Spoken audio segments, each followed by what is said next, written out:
Your maidservant has nothing in the house but a jar of oil. We bring so little to the Lord.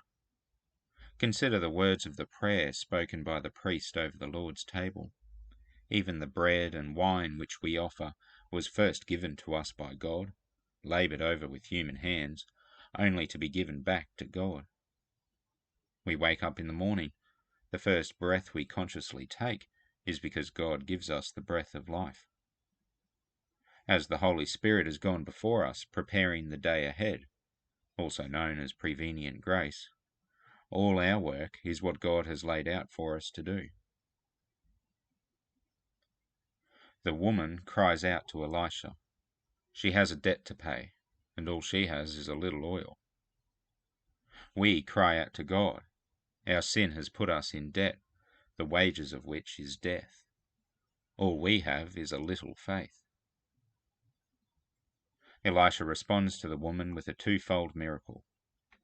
First, there is enough oil to sell and pay the debt. God responded to us and paid the debt in his own body when he hung on the cross and cried out, "It is finished."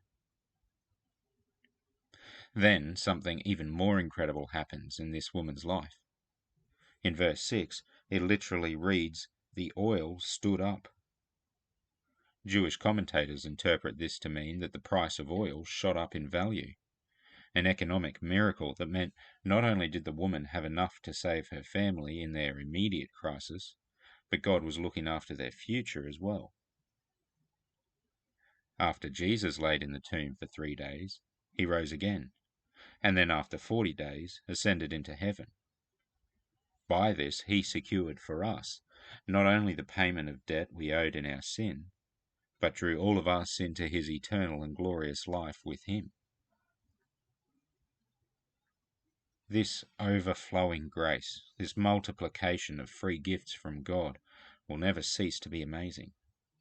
Truly this is the treasure buried in the field, a treasure of such value that everything else can be done away with, the love of God that surpasses all understanding. All we bring to God is our trust in his word. And is even this of our own doing, but a gift from God too?